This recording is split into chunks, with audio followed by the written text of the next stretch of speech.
Okay, so welcome and thank you for joining me in the sixth episode of No Finish Line with Maya.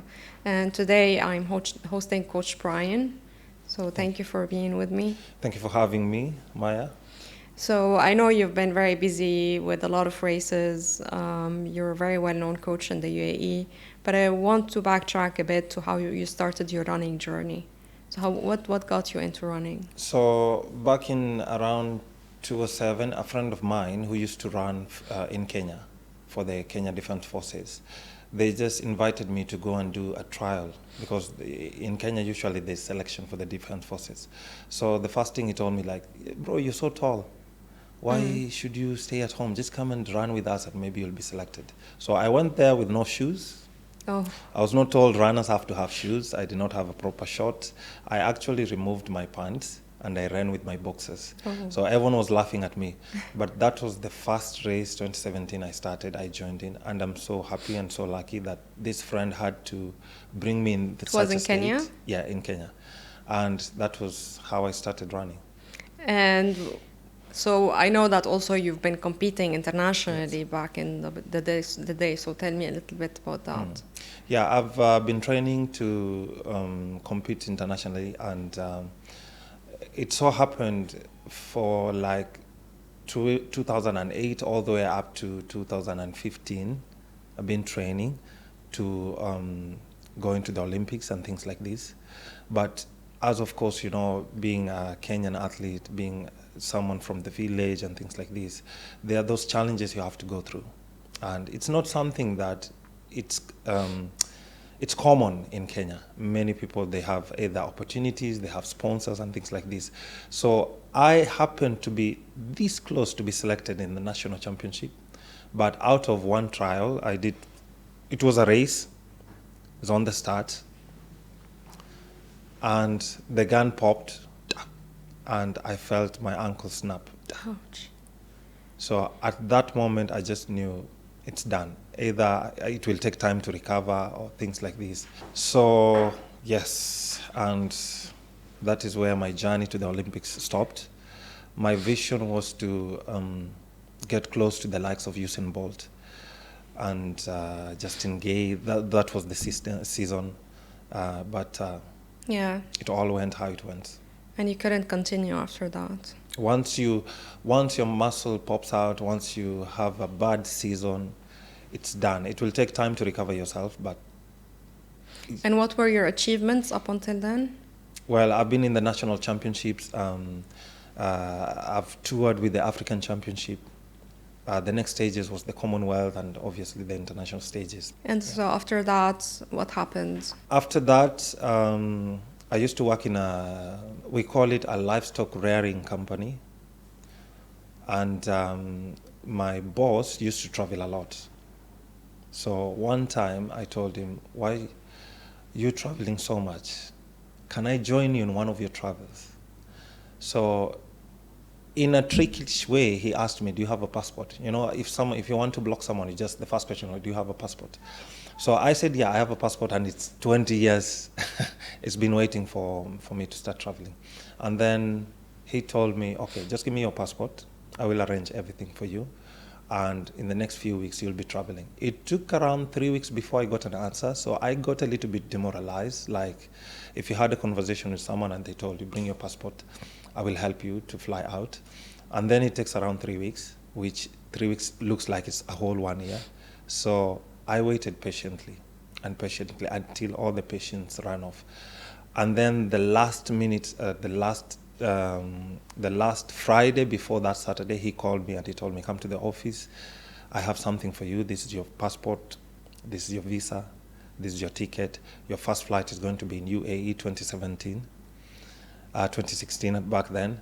And we were coming here to do an expo inside the Dubai World Trade Center. And then also there was another expo in Abu Dhabi. So that was the first time I entered UAE. You went outside of Kenya? Yes. Wow. My first time. No one bought a ticket for me because back home, you know, it's either someone buys a ticket for you or someone sponsors you. But for this, it was out of the courtesy of Coilib. The company is called Coilib. It's a livestock rearing in Egerton University. So out of the generosity of this professor, it's called Professor Kai, everyone loves him so much, everyone respects him so much, and I think he's very good with helping people, you know. So due to that, that was my first opportunity to travel abroad. So once the expo ended, you know what I told him? I've seen and I've tasted both the two waters back at home and right here in UAE. So why should I not stay here? And then he was like, are you crazy? Yeah, the UAE is very attractive. Yes, are you crazy? This place is a little bit tricky. It's not like home. It's not Kenya. You know, you have to start from zero. You have to build up your stages. I told him, I'm ready. Okay, he asked me one question. What next? Now you say you're ready. What next? So I was a little bit sharp.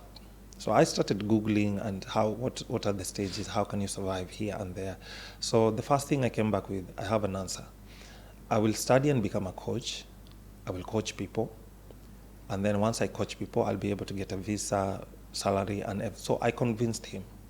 And again, into his pocket, he took some, I think around $2,000. He gave it to me again, paid for the school fees, paid for where I'm going to stay, paid for the transportation. That's amazing for him. He just covered the ticket, covered the visa, covered my first everything, and then now again covered the education, covered this and that. And I was like, wow, you know. So I took the money, I enrolled myself in British Impact. Back then it was called British Impact, and I studied for level 3 personal training. And within 2 weeks, because I was told it's very hard for you to study level 3 within 1 or 2 weeks.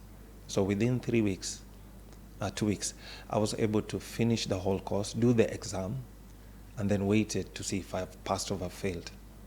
But during then, while everyone was busy looking for a job, I was in the house trying to study the bones, trying to study the nutrition, the science, whatever, every question that is related to personal training. Within 2 weeks, I passed everything. And you know, it's the determination that drives you to try to achieve something. So all of my friends who were busy looking for jobs, they were laughing at me. Why are you not looking for a job? You know, your visa will end. You have to be very, very fast. But I told them, I'm not in a hurry. Everything will fall in at a perfect time. And it fell in at a perfect time. I had the certification, but unfortunately I had to look for a job. But the good thing is, because I was an athlete back then, I went and joined, there was a competition called Ultimate Athletics in Abu Dhabi. So I did that first race over there, and I spoke to the owner of that company. And she was like, you're a good runner. Why can you not come and coach our children how to run? So I was like, if you provide everything, I'll be able to do that. So she said, it's okay. You just go back home, fly home, and then you will come back. We will see if we will bring you back. So when my visit ended, I've gotten my certification for level 3 personal training. I've already spoken to Lisa from Ultimate Athletics. I said, okay, now whatever comes, comes. Let me go home. I've wiped my hands. Upon reaching the airport, I had already overstayed. Your visa. I'm new in the country. I don't know anything about visas or this and that. My former boss does not know. He comes 1 week, goes back, comes 1 week, goes back. So he doesn't know anything. I already have 2,700 to pay at the airport. I'm like, what? What can I do now? So I started scouting around. The little friends that I made, it became too difficult. I slept on the streets. It was very difficult. So I said, I will call him again. I will disturb him again. So I called him. Hey, Prof, how are you? So this is the situation, A, B, C, D, and I need to pay for my overstay. And then he was like, what's wrong with you? Why didn't you call me before? Why did you not call me? I said, okay, sometimes I have to try before I call you. So it's fine. It's fine. I will pay for the overstay without even a single sweat. He's not my father. He's not, we are not related in any way. But he just said, it's fine. How much is it? 2,700. He calculated his own money. He sent it. I paid for the overstay. I flew. I went to Nairobi. The first thing I did is I just went and slept fast because, all that experience, everything that I had to go through, went, slept, relaxed a little bit, and then went back to job. Life continued. This is 2016. So by around 2017, August, I received a message from Ultimate Athletics. Hey, we want you back. The kids kind of like connected with you. That's nice. So I said, okay, that's good. Yeah. The first news, I went and I told the prof, I call him Professor Kai, bye-bye. The gates have already opened, and thank you so much. You have... He really believed in you. Yes, you have really been a source of encouragement in my whole journey, more than a father, because my father had already passed away, and he was really happy. He gave me a word of blessing and things like this. And 2017, August, packed my bags, went home, told my mom, this is the second time I'm flying. You're not paying for the flight. You're not paying for the ticket. And more than happy for that. And since then you started coaching, your coaching journey. Since then, I started coaching right here, coaching young children. I had the nerves to persevere with them. I take time to understand everyone. Coach young children, coach tots, coach seniors, coach professional athletes. I started my journey right here in Dubai, 2017. And I remember the thing that motivated me the most is the day I came in with the flight, I still slept at the, not the airport, the bus stop in Satwa. Because I came back and I did not have any money to pay for the housing. Not that we are poor or something like this. No. It's because sometimes I feel like I don't want to ask my mom for too much, and especially when I have the hope that everything can run on my own way. So I slept at the bus stop. The first day, the second trip to Dubai, I slept at the bus stop, and then I met a few other Kenyans. I really appreciate that guy. He works with coffee, Costa or Starbucks, if I can remember, one of the company, Costa or Starbucks.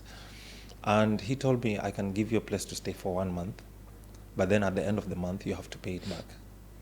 So you can never find anyone in UAE that can help you to do that. There are so many people that can do that, but it's very rare. So my journey started. I worked in that company for around 2017, 18, 19, 20, 21, 22, 2021, around 4 years, 5 years, loyal, made a good connection with the children. The parents loved me.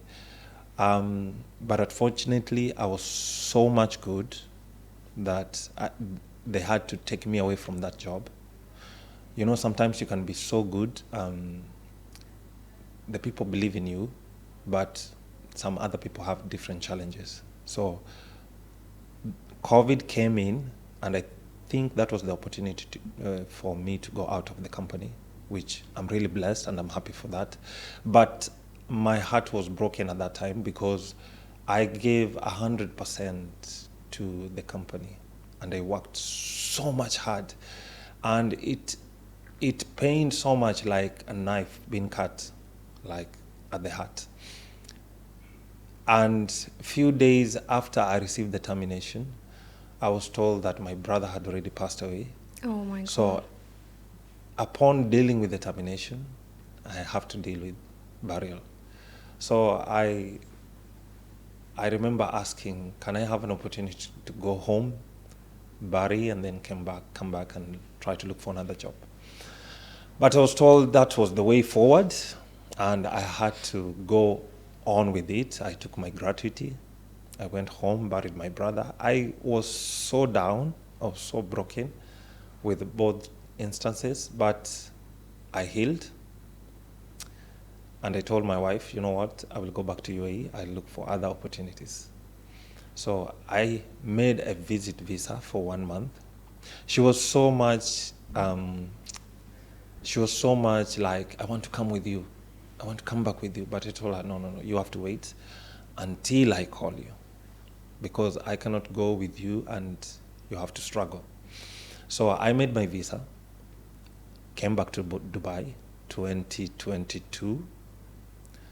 I connected with a few other people who had already known me, and they referred me to another company that took me instantly, and that's my second journey in UAE started, from one company to another company. And then it became a little bit tough because the manager of that company was very much discriminative, and he was very difficult on choosing words to say and words not to say. So I believe in equalism and things like this. So I ended up one time to tell him to, you know what, we are humans.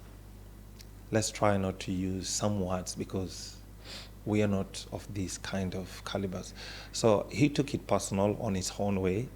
And since that time, he decided to do like a big vengeance on me for trying to stop. It's more like, if I put it in a layman's language or just plain blank, it's just more like an African telling a European, don't use this word.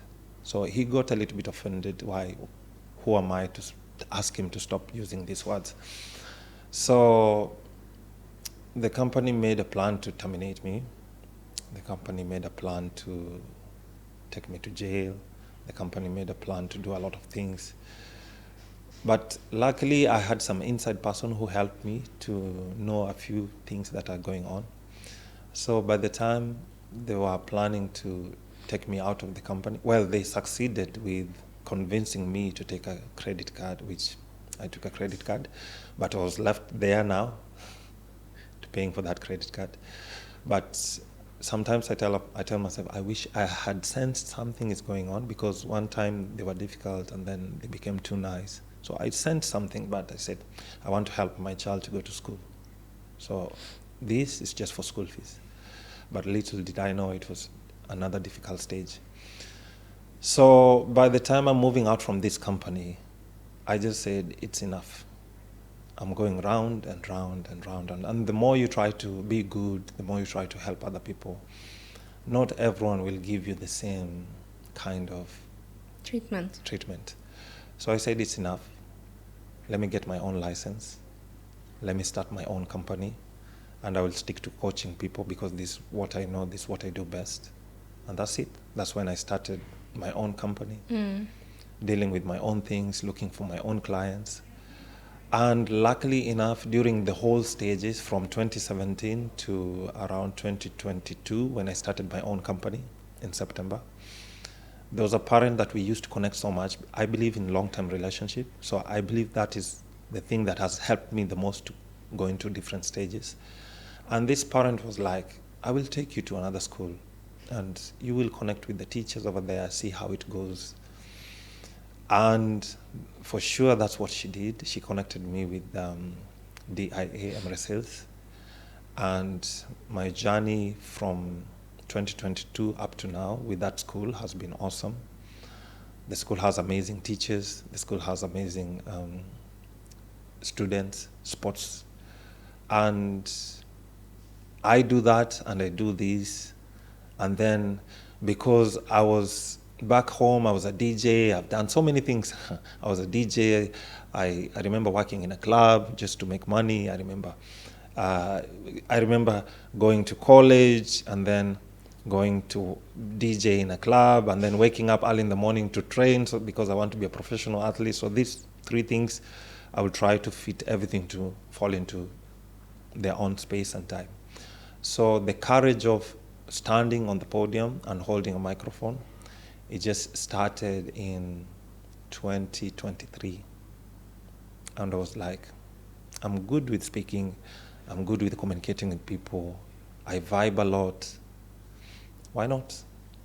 So I started my first journey as an MC here in Dubai in 2023, November.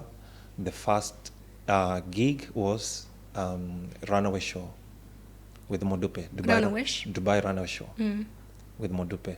And that was my first day to hold a microphone right here in Dubai. And I told myself, from now on, khalas. I will continue with the whole journey. The doors are open. Yes. It's really interesting to hear about your journey because, I see you in the races and like you're always smiling, you're always like motivating the runners. So it's very interesting to know that you've went through so many challenges along the way, and it's really inspiring to hear that as well. It's true, challenges are the things, are the backbone of your success, because Yeah. there's no one that will just come up from the woods and just become successful. Maybe if your father owns a multi-billionaire company, but still there's some challenges people face. So I do believe people have to go through some certain kind of challenges just so that you can conquer everything. And sometimes I believe that the people that go through a lot of challenges, those are the ones that carry the biggest light of hope. Like you can find, it will be very hard to find someone who is a difficult person but goes through a lot of challenges. And the opposite is also the same. The people that go through a lot of challenges, they carry the light of hope. Unfortunately, sometimes they don't enjoy that light. But there's something you carry that other people have to enjoy. And the worst thing is that is life. You have to go through that. Sometimes you sit somewhere and you ask yourself, when is it going to be my turn? Sometimes you ask yourself, when is it going to be my turn? And then out from nowhere, someone calls you, I need help, this and that. Okay, yeah, let me tell you this and that. And then they become successful and happy. And then you're like, anyway, that's my life. Yeah, you really showed that patience. If you are Yes. patient, then your time will come eventually. Yes. So, Yes. and also working with runners over those past years, what are some of the things that you learned from them, from coaching them? Well, from coaching different learners, I started a running group. When I came here to Dubai, 2017, I kind of felt like this. Now, this is a bit personal for my countryside. I felt like we are a running community, like Kenya, we are a running community, but no one here in Dubai has the passion for running. And those who were doing running before 2011, 2010, or whatever, whichever days, they were not like together. So I sat down and said, why not should we not start our own running community? And that is when I met a few other Kenyans and I told them, are you guys interested? Let's do something. And that is when I started the Kenya Runners in UAE back in 2019. And before it became a reality, I remember we used to do it inside the house, me, my wife, and my child. We used to do training inside the house. And so the challenges that I believe many runners face is they don't have a good, let's say, you can find a coach, but it's not a coach that can move you or elevate you to the next level. Or you can find a group, but it's not the group that can really give you a certain pace that you can run to your best or to your best abilities. And sometimes you find, I've been working with a few other runners that when they improve, they run away. And this is a challenge for everyone. You find someone, you get them from 17 minutes in a 5K, now they start running 15 minutes in a 5K, and then the whole world opens up for them, which I'm very happy if they become successful and then they become coaches. But sometimes there's this kind of feeling, people have, like they start flossing. So this is the challenge that I feel like many runners they face as So in stay their persistent. journey. Yes, they're not. Most of them they're not persistent, consistent. The rate of perseverance is too low, and sometimes the patience runs out because It's a difficult sport. It takes time for you to feel that you're making an improvement, no? Yes, it takes time. But sometimes, the things that take time, it matures, like coffee. It's really sweet when it takes a long time to become. And like the biggest animal in the whole world, an elephant, it takes time to just give one bouncing baby. It takes a long time. So sometimes the runners that are here, especially here in Dubai, whenever they are just very close to becoming the best in running, if someone runs 15 minutes in a 5K right here in Dubai, they're just 2 minutes or 3 minutes away from the world record. So if they're persistent in that journey, it means in the next few months they'll be in 14 minutes. The next few months they'll be in 13 minutes. And the next few months they'll be in 12 minutes. Now we're going to start discussing upon which country do you want to represent, or which brand do you want to approach, you know. It opens doors for so many things. Yeah. But the thing is, it will take longer. So sometimes when someone becomes too much successful, they feel the high energy, they lose the focus, and then, oh, now he's a coach, now he's this. And then the challenges of coaching, you know, if you, especially doing running coaching, when you run with other athletes or other clients, it slows you down. So the speed and the highness that you get, it's being brought down because now you started becoming a running coach, the fame is hitting you, you get a lot of money from everything. It's not everyone that can coach. It's funny because I see many people here in UAE become good runners. They've been there for the past 5 years, very short time, now running coach. Next time you see them running, falling behind. And then they feel bad, they feel sad, oh, but I'm the best coach. But it's just because they stopped running. Yeah. They stopped training. And talk to me a bit about the running culture in Kenya, because, you know, in the running community, we really admire Kenyan runners. Yeah. They're really some of the best out there. So how is it like, you know, how do people start running in Kenya? How do they look at running as part of the culture there? Kenya, oh my goodness, people look at running as if it's the end of the world, you know, because there's high rate of poverty in Kenya. Many people, they're not wealthy or medium, let's say layman. Many people are layman. They're just there, but they're not that wealthy. So you find the children that are coming up from these families, they are not able to go to the next stages, either maybe go to primary or college or what. So most of them, they start running while they are very young, either to go to school or to go to a market, and probably that market is 5 kilometers, 3 kilometers away from wherever they are living. And this, we are speaking about the rural areas. The urban areas is almost likely the same. There's a running track over there, but it's expensive to pay for it. Or maybe the running track is just 2 minutes away from you, but they have to find a way to drive there, you know. But the people, they're really pushing themselves, because you will find up to 100 Kenyans with one coach, 5 a.m. early in the morning, from young to old, from 3 years, 5, 6, 7, 8, 9 to 70, 80 years old. This shows you that everyone is just focused on how they can be successful at a younger age or whichever stage they are. It's very difficult in such a state that I remember I think it's in 2019, in 10 kilometers run, around 30 runners qualified to go to the World Championship. So it was really difficult to select who's going to run.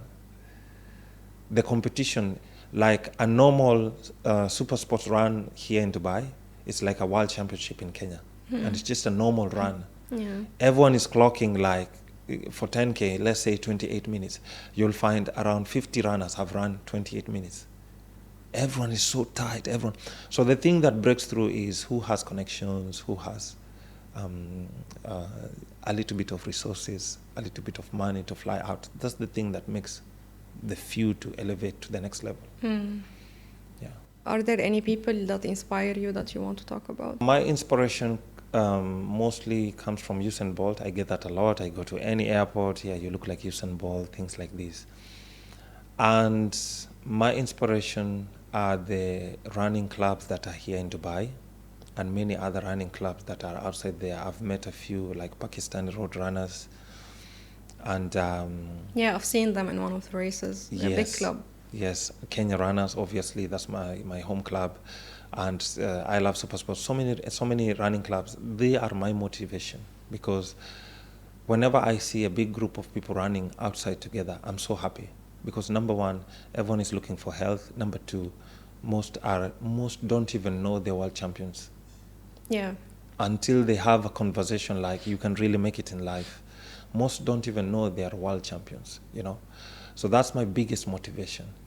And through the Pakistani road runners, I was able to be the brand ambassador of Lok Saita marathon that happened in Pakistan. And this is a big step up. It's a big motivation for me, you know. That was my first ambassadorship job to be for the Lok Saita marathon. And hopefully next year we'll get to do it again. And who knows, maybe you will join me in Pakistan. Yeah, I hope so. That would be an adventure for sure. Yeah, yeah, yeah. Thank you, Brian, for being here with me today and talking Thank you about so your much. journey. Thank you for waiting for me. Thank you. Thank you.